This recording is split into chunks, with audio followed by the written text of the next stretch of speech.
जय भीम मित्रांनो, आज आपण भारतीय संविधानाच्या प्रास्ताविकेमधील प्रत्येक शब्दाचा अर्थ समजून घेऊया.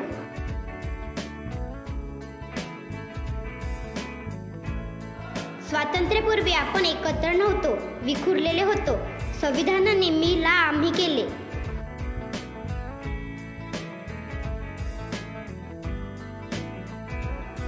विविध वतने, राजांची स्वतंत्र राज्ये, वेगवेगळे व आपापले भूभागाचे लोक एकमेकांना एकाच देशाचे समजत नसत. यांना संविधानाने एका देशाचे म्हणजेच भारताचे नागरिक म्हटले.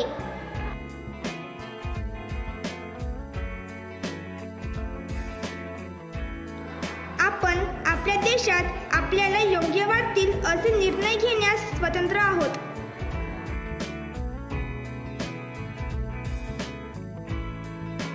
आमच्या देशात गरीब आणि श्रीमंत यांच्यात मोठी दरी असणार नाही. देशाच्या संपत्तीवर सर्वांचा हक्क असेल. संपत्तीचे काही मोजक्या लोकांच्या हाती केंद्रीकरण होणार नाही याची काळजी घेतली जाईल.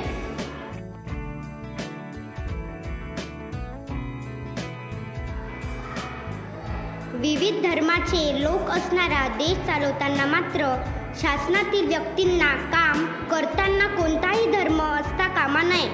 कोणत्याही एकाच धर्माला राज्याचा धर्म मानला जाणार नाही. धर्म हा व्यक्तीपुरता असावा, तो रस्त्यावर आणू नये.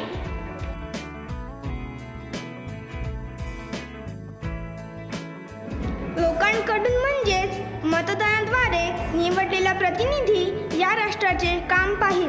लोकांच्या मतालाच प्रचंड किंमत असेल. लोक ठरवतील त्यांचीच टीम लोकांचे भले करणारे काम करण्यासाठी निवडली जाईल.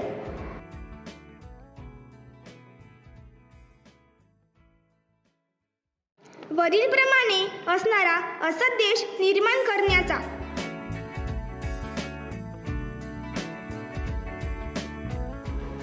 व्यक्तीमध्ये जात, धर्म, वंश, भाषा, प्रदेश, जन्मस्थान किंवा लिंग यावर आधारित कोणताही भेदभाव केला जाणार नाही.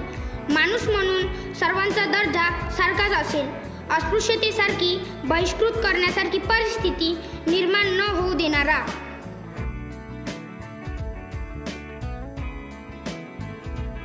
कोणाही एकाच प्रकारच्या कामासाठी समान वेतन मूल्य दिले जाईल. देशातील प्रत्येकाला कोणत्याही भेदभावाशिवाय आपल्या आवडीप्रमाणे उपजीविकेचे साधन मिळवण्याचा हक्क असेल.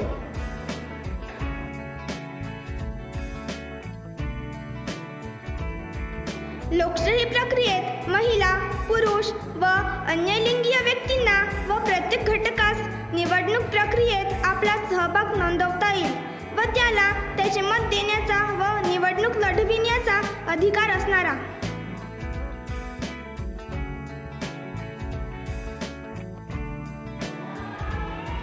देशाच्या नागरिकास स्वतंत्रपणे विचार करण्याचे स्वातंत्र्य असेल. त्यावर कोणाचाही अंकुश असणार नाही.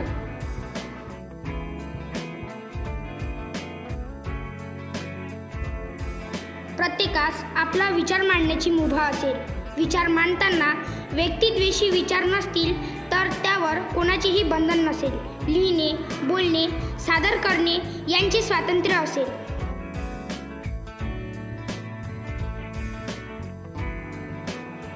प्रत्येकास आपण मानत असलेल्या मूल्यानुसार विश्वास ठेवण्याचे स्वातंत्र्य असेल. त्यावर कोणाचे बंधन नसेल.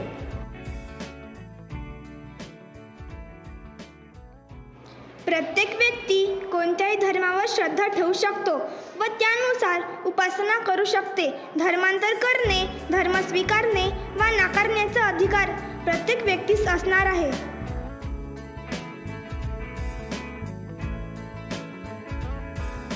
प्रत्येकास समान वागणूक दिली जाईल याची खात्री.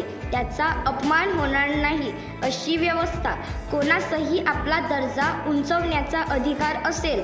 आर्थिक, सामाजिक व इतर प्रकारचा दर्जा उंचवताना त्या व्यक्तीस कोणीही आडकाठी करणार नाही.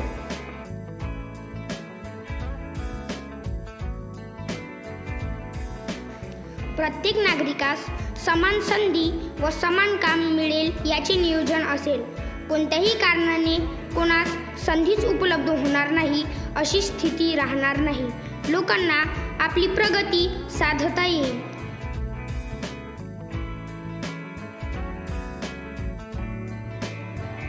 नागरिकांना आपली प्रतिष्ठा अबाधित ठेवता येईल असे वातावरण निर्माण केले जाईल. कोणाच्याही प्रतिष्ठेस ठेच लागणार नाही याची आपण काळजी घेऊ.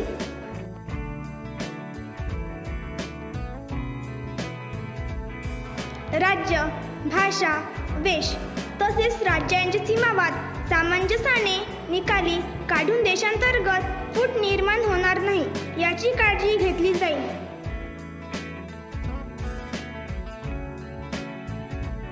विविधतेने नटलेले राष्ट्र एकात्म राहायला हवे.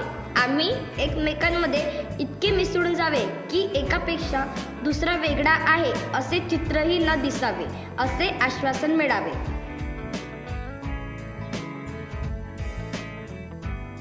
देशातील नागरिकांनी एकमेकांशी वागताना बंधुत्व भावाने वागावे, जगावे.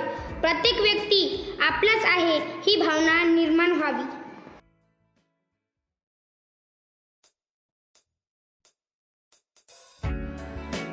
वरील सारे भारतात निर्माण करण्याचा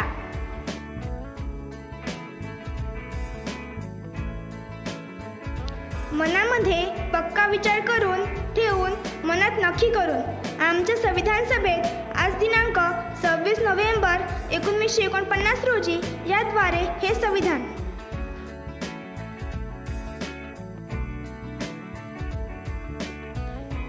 भारतीय संविधान स्वीकारून